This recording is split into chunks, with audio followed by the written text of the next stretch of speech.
The Celestia Code, Chapter 24 Going Home.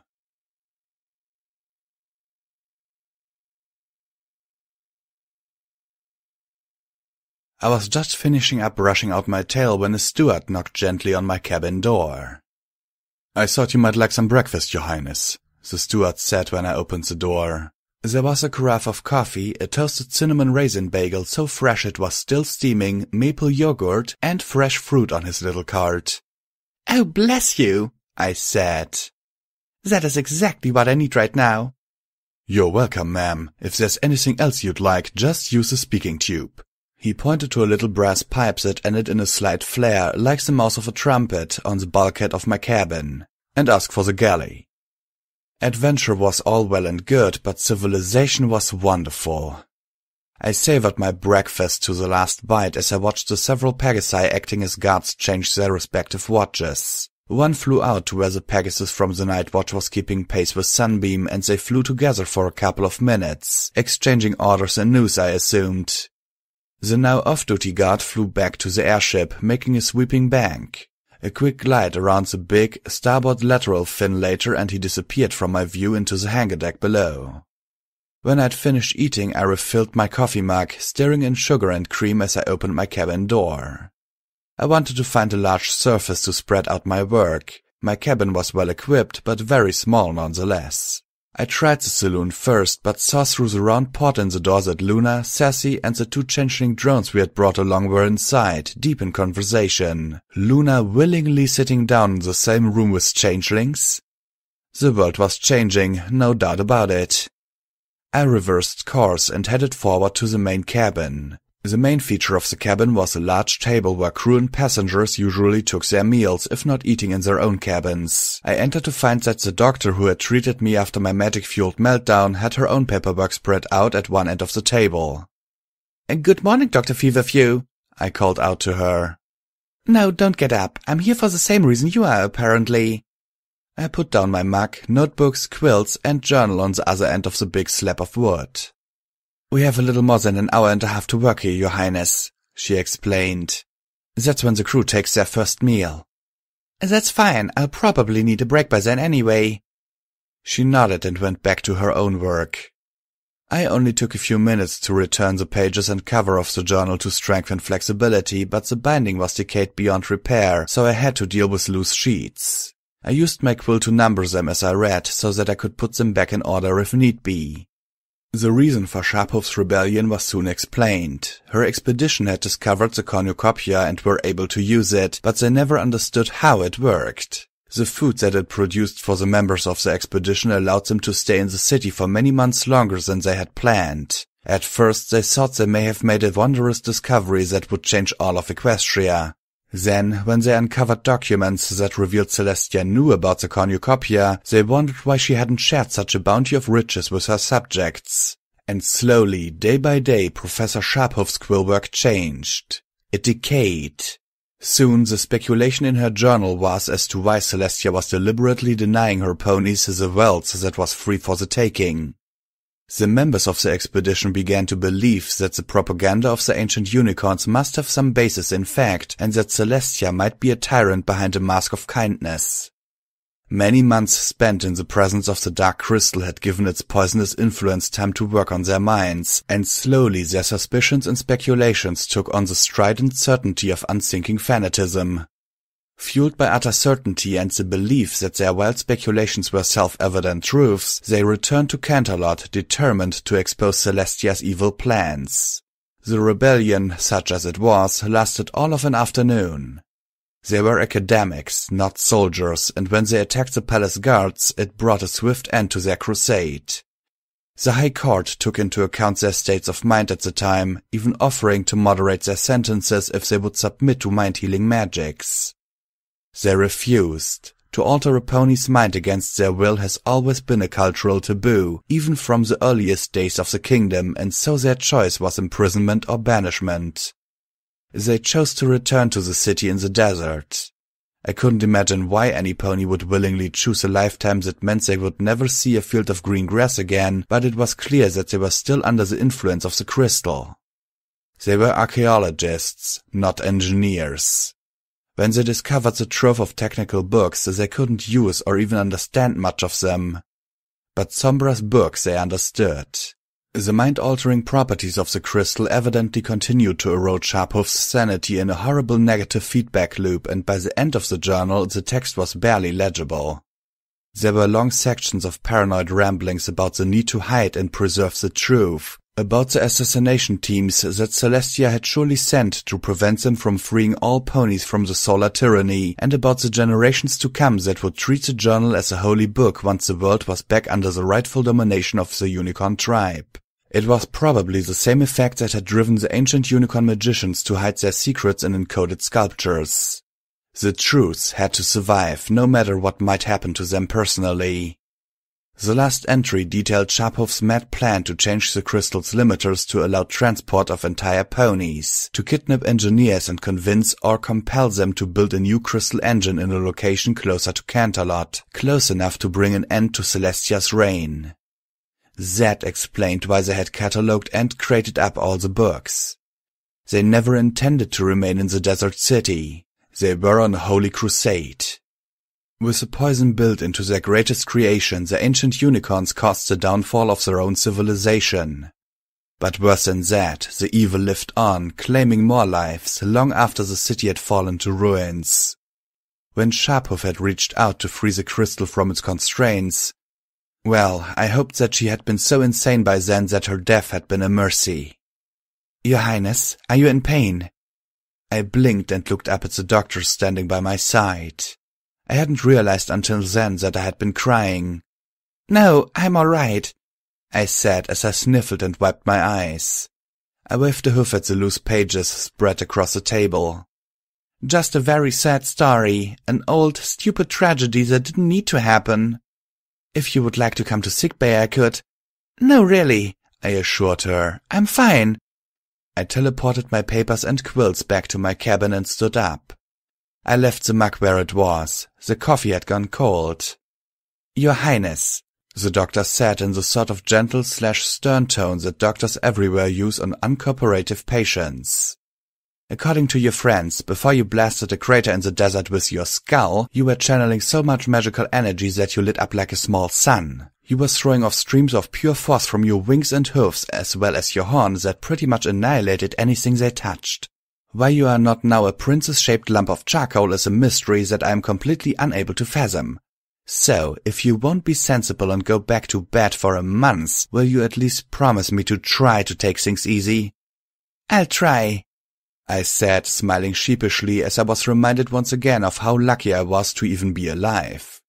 Dr. Feverfew didn't smile in return. "Thank you, Your Highness." She pushed her glasses back up her nose and went back to her paperwork. I rushed out of the main cabin and went forward, not really heading anywhere. When I saw the unicorn guard in mirror-bright armor outside the door to the observation lounge, I knew that Celestia must be inside. The guard clicked his rear hoofs together and saluted smartly, reminders that Sunbeam, despite all her sumptuous luxuries, was still indeed a military ship. The guard moved to one side to allow me to enter the lounge and opened the door for me. I didn't really want to see Celestia right then, but I thought it would look silly if I just turned around and left, so I went in. She was surrounded with her own paperwork, sorted into several neat piles on the deck around her. She looked up, a welcoming smile on her face. And then the smile disappeared to be replaced with a look of concern. She moved the papers aside and placed a large cushion next to her, opening one wing in a beckoning gesture. "Come here, Twilight. Tell me what's wrong."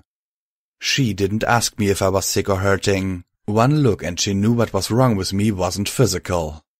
With a comforting wing wrapped around me, she let me babble for a while, directing my ramblings with a few soft-spoken questions from time to time, until I started to run down. "So many poor ponies have suffered for no good reason, and the changelings too. It isn't fair."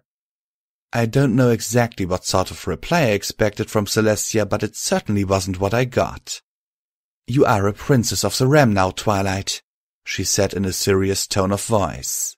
"You cannot afford a naive view of the world." She rose and walked forward until she was gazing through the big, curved windows at the land slipping by beneath us. It is our duty to see the world with unclouded eyes. Our actions must be guided only by what is real, not what is expected, desired, or hoped for. I followed her and looked down. The countryside below was dry, but much less arid than the desert behind us. There were corpses of oak and cottonwood scattered along the watercourses. I estimated our position and speed almost by reflex. I calculated that we would make landfall at Canterlot sometime in the early evening. Then, it's our duty as rulers to be strong for those who cannot be strong for themselves, to bear the burdens that our subjects hardly even know exist? I asked after a minute or two. Celestia nodded slightly. Yes, but that is only a small part of it. The greatest and most difficult part is to make sure that life is fair. As fair as we can make it. The world is uncaring and unjust by nature. Kindness, loyalty, honesty. She broke off and gave me a tiny grin. Well, I'm sure you know the rest of the list. All of that and more comes from us. The world will only be as good as we make it. It is not an easy task. A beautiful rose seems like such a simple thing, Celestia continued, still looking at the countryside below. But it is a culmination of a long, long process. As any good gardener will tell you, so much goes into producing the best roses, and all of it must be done again and again, all building anew each year. Sitting, nourishing, watering, protecting from parasites, and pruning. All necessary. A lapse of attention and a period of neglect, and years of work will slip away. My wings suddenly felt a lot heavier. You have the strength, you have the intelligence, and you have the courage in you, Twilight Sparkle. With your scientific knowledge, you uncovered and destroyed a terribly dangerous artifact that I was only able to avoid and suppress for a few centuries. With the will to dedicate your life to the task, you will make Equestria bloom as it never has before.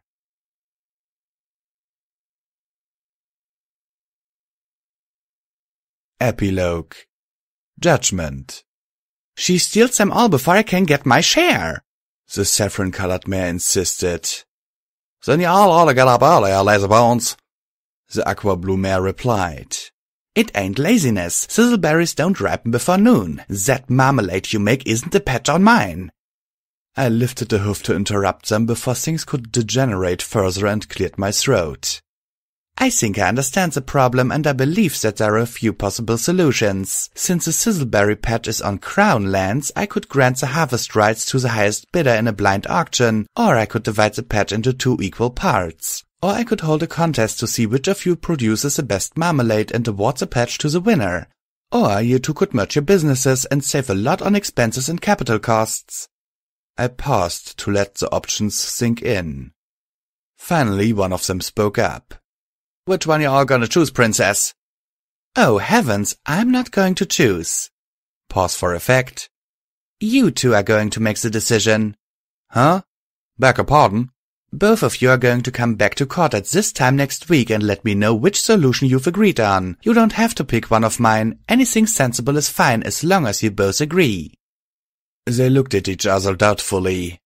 The saffron mare asked hesitantly. What if we can't agree? Well, I said quietly, smiling and leaning forward on the dais so that they had to bend their necks back to look up at me. Then I will be very unhappy. Before they could quite get up the courage to ask me to clarify, I had thanked them for presenting their concerns before the court and granted them permission to depart. I'd shown them the possibilities for cooperation or competition and provided them with a common enemy. I gave them about an 85% chance of coming back to me with a decent compromise. Anything else this morning, Periwinkle? I asked my secretary. No, ma'am, she replied. Lunch with your friends is scheduled for 12:30, so you have almost an hour of free time before then. I went down to the lawn where lunch was being set under a sunshade. Applejack and Rainbow Dash were already there, and I got a good chance to catch up with them before we sat down to eat. I told them about the 2 farm ponies that had come to the court that morning. Why didn't you just lay down the law on them, Twilight? Rainbow Dash asked. You know what would work best, right? Because one or the other or both of them would have been resentful against the other, I replied.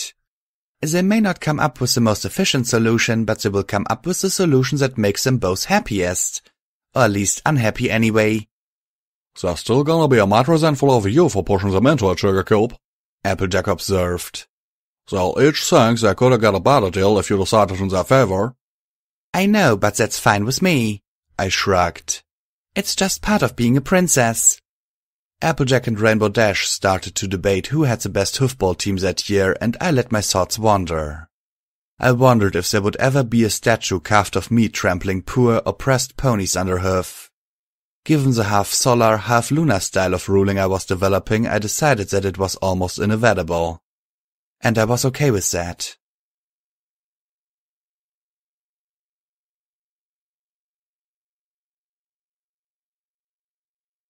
Okay, every pony, I don't do comment time anymore, but here's a post-story discussion topic for you.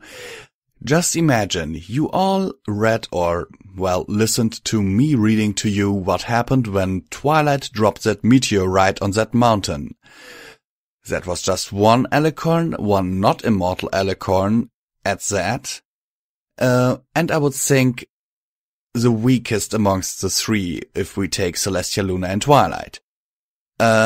Yeah, so what would you think would have happened to the changeling swarm if Chrysalis had actually killed Twilight? Sincerely yours, Visual Pony, and I hope you enjoyed this story.